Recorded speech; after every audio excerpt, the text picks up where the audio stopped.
Shalom Bapak Ibu dan Saudara yang dikasihi Tuhan. Firman Tuhan kita hari ini dari Yeremia 31 ayat yang ke-31 sampai dengan 34. Demikianlah bunyi firman Tuhan.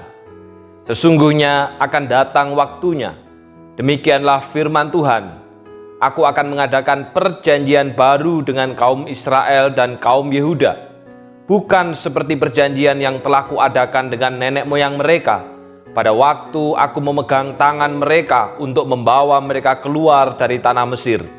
Perjanjianku itu telah mereka ingkari, meskipun aku menjadi Tuhan yang berkuasa atas mereka. Demikianlah firman Tuhan. Tetapi beginilah perjanjian yang kuadakan dengan kaum Israel sesudah waktu itu. Demikianlah firman Tuhan. Aku akan menaruh Tauratku dalam batin mereka dan menuliskannya dalam hati mereka. Maka aku akan menjadi Allah mereka dan mereka akan menjadi umatku. Dan tidak usah lagi orang mengajar sesamanya atau mengajar saudaranya dengan mengatakan, kenalah Tuhan, sebab mereka semua besar kecil akan mengenal aku. Demikianlah firman Tuhan, sebab aku akan mengampuni kesalahan mereka dan tidak lagi mengingat dosa mereka. Saudara, apa yang membuat saudara mentaati dan menerapkan protokol kesehatan di dalam masa pandemi ini? Ada orang yang berkata, saya taat dan menerapkan prokes karena takut didenda, takut kena sanksi, takut kena persoalan. Sehingga saudara, kalau tidak didenda, kalau tidak ada sanksi, kalau tidak ada aturan, maka orang tersebut tidak akan taat dan menerapkan protokol kesehatan. Sebaliknya saudara, ada orang yang berkata, mengapa menerapkan protokol kesehatan? Maka orang tersebut akan menjawab, saya mau menjaga diri dan menjaga sesama. Nah saudara, orang yang kedua ini memiliki jawaban yang berbeda. Dia menerapkan protokol kesehatan bukan karena aturan, namun karena kesadaran. Sehingga sekalipun tidak ada sanksi, sekalipun tidak ada denda, karena dia mau menjaga diri dan mau menjaga sesamanya, maka dia dimanapun berada dan kapanpun berada, akan tetap taat dan menerapkan protokol kesehatan. Saudara, banyak orang Kristen yang belajar mentaati firman bukan karena takut Tuhan, namun karena takut hukuman. Hari ini firman Tuhan akan mengajar kepada kita, kita termasuk umat yang mana? Yang mentaati firman Tuhan karena takut Tuhan, atau kita mentaati firman Tuhan karena takut hukuman Tuhan? Saudara, pada masa itu, meskipun umat telah memberontak, mengingkari bahwa bahkan tidak setia terhadap perjanjian Allah dengan menyembah kepada Allah-Allah lain, Allah tidak memutuskan perjanjiannya dengan umatnya. Bandingkan dengan kita saudara, bandingkan dengan Bapak Ibu saudara, baru ada orang ingkar janji satu kali saja, kita sudah mengingatnya seumur hidup. Bahkan tak segan kita memberikan stempel kepada orang tersebut sebagai orang yang tukang ingkar janji. Padahal baru satu kali.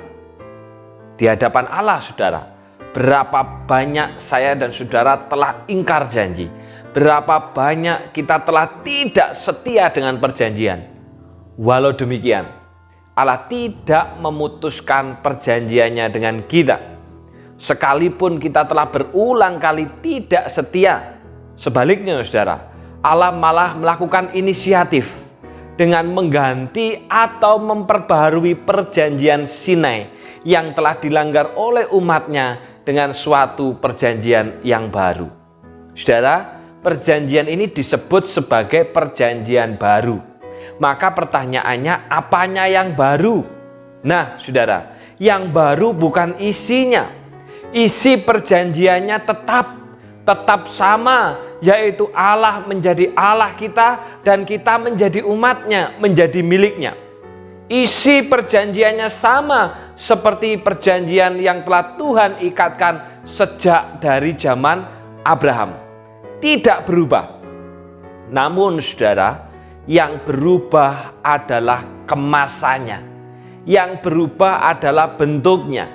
Pada perjanjian Sinai, janji Allah itu ditulis pada 2 loh batu yang kemudian dikembangkan menjadi hukum tertulis, yaitu Taurat. Pada perjanjian yang baru ini saudara, Allah menuliskannya bukan lagi pada 2 loh batu, bukan lagi pada benda mati, tetapi Allah menuliskannya langsung pada hati dan batin umatnya, hati dan batin kita saudara. Karena Allah mengetahui bahwa hati adalah sumber segala perbuatan dosa dan kenajisan. Jika hati seseorang tidak diubahkan, maka sepanjang hidupnya orang tersebut akan tetap mencintai dosa dan melawan Allah.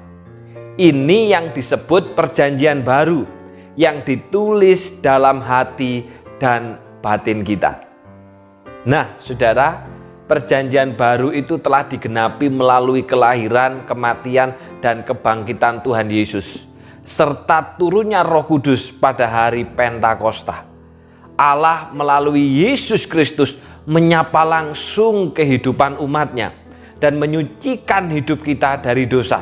Sementara saudara, Roh Kudus menjaga hati kita untuk tetap setia, untuk tetap tunduk, untuk tetap takut terhadap aturan Tuhan, sehingga kita terus menjadi orang yang dikuduskan dan orang yang hidup dalam kebenaran. Hari ini saudara, hidup kita tidak lagi berada di bawah bayang-bayang dosa ataupun juga di bawah bayang-bayang hukum Taurat, melainkan kita sudah berada dalam lingkup kasih anugerah Allah. Saya dan Bapak Ibu saudara dimampukan untuk taat kepada firman-Nya sehingga kita dapat menjadi umat-Nya. Maka pertanyaannya saudara, sudahkah kita mengalami pembaharuan ini? Sudahkah kita hidup dalam perjanjian baru? Firman Tuhan ada dalam hati dan batin kita. Sehingga segala sesuatu yang kita kerjakan saudara, baik itu kejujuran, baik itu kesetiaan, baik itu kekudusan, baik itu pelayanan, semua digerakkan karena firman yang ada dalam hati. Bukan hanya karena takut hukuman, bukan hanya karena ada sanksi, bukan hanya karena ada konsekuensi, maka kita hidup dalam ketaatan. Tapi karena apa? Karena firman itu sudah ada dalam hati dan batin kita. Maka pertanyaannya saudara, apakah firman itu sudah ada dalam hati dan batin kita? Sehingga segala sesuatu yang kita kerjakan, dalam pekerjaan, dalam kehidupan keluarga, dalam pelayanan, semuanya digerakkan karena firman. Biarlah kiranya kita termasuk orang-orang yang sudah mengalami perjanjian baru, di mana firman itu ditulis dalam hati dan batin kita, sehingga segala ketaatan kita oleh karena takut akan Tuhan. Tuhan memberkati. Ketika ku hadapi kehidupan ini, jalan mana yang harus ku pilih? Ku tahu ku tak mampu, ku tahu ku tak sanggup. Hanya Kau Tuhan tempat jawabanku. Aku pun tahu ku tak pernah sendiri, sebab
Mari kita berdoa.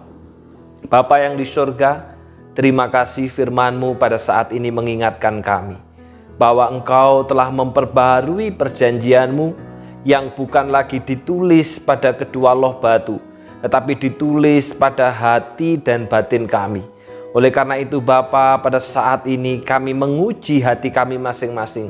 Sudahkah firman itu ada dalam hati dan batin kami, sehingga menggerakkan segala sesuatu yang kami kerjakan, baik itu keputusan, baik itu pemikiran, baik itu perkataan, baik itu tindakan, semua dikerjakan oleh karena firman yang ada di dalam hati dan batin kami. Pertimbangan kami bukan pertimbangan manusia, pertimbangan kami bukan pertimbangan kesukaan, pertimbangan kami bukan pertimbangan kesukuan, tetapi pertimbangan kami adalah pertimbangan firman. Oleh karena itu Bapa, tolonglah setiap kami, jadikan kami sebagai umat yang telah mengalami perjanjian baru, di mana firman itu ada dan ditulis dalam hati dan batin kami. Berdoa ya Bapa, bersyukur untuk ibadah ulang tahun Sinode GKT yang ke-82 yang telah dilaksanakan pada hari kemarin. Hamba-Mu berdoa untuk firman yang telah diberitakan. Biarlah kiranya firman itu yang menguatkan setiap kami, seluruh anggota GKT yang ada di Indonesia. Dan biarlah juga GKT terus bertumbuh, mengalami pertumbuhan, kasih kepada Allah dan juga kasih kepada sesama. Itu bisa berjalan, beriringan, menjadi orang-orang yang hidup benar, tapi juga tetap dapat mengedepankan belas kasihan. Hamba-Mu juga berdoa ya Bapa, untuk anak-anak kami yang pada saat ini masih menghadapi ujian akhir semester, secara khusus mereka yang duduk di bangku SMP dan SMA, ada yang hari ini merupakan hari terakhir mereka menghadapi ujian akhir semester. Tuhan tolong supaya mereka mengerjakan dengan takut akan Tuhan, karena hukum Tuhan itu ada dalam hati dan batin mereka. Mereka mengerjakan dalam kekudusan, dan segala sesuatu yang dikerjakan itu adalah untuk kemuliaan nama Tuhan. Sementara anak-anak kami yang duduk di bangku sekolah dasar juga masih akan melanjutkan ujian akhir semester sepanjang minggu ini. Juga Tuhan tolong sertai mereka bersama dengan orang tua. Biarlah melalui hal yang kecil ini dapat menjaga kekudusan hidup di hadapan Tuhan, oleh karena firman itu ada di dalam hati dan batin mereka.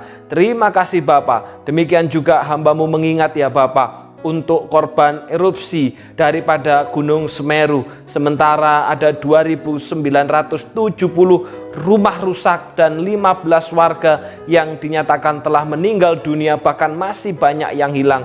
Sungguh Bapa, banyak yang diperlukan oleh orang-orang yang sedang mengungsi ini. Ribuan orang sedang mengungsi. Biarlah kiranya Tuhan tolong gereja Tuhan, ketika melihat hal ini mereka juga boleh menyatakan belas kasihannya, baik itu melalui bantuan sembako, baik itu juga untuk pemulihan secara psikis terhadap mereka yang menjadi korban daripada erupsi Gunung Semeru ini, ataupun juga Bapa untuk pemulihan infrastruktur. Pakailah gereja Kristus Tuhan untuk bersama-sama dapat menyatakan firman itu melalui perbuatan mereka. Terima kasih Bapa. Inilah dan doa permohonan kami. Di dalam nama Tuhan Yesus kami sudah berdoa. Amin. Tuhan memberkati.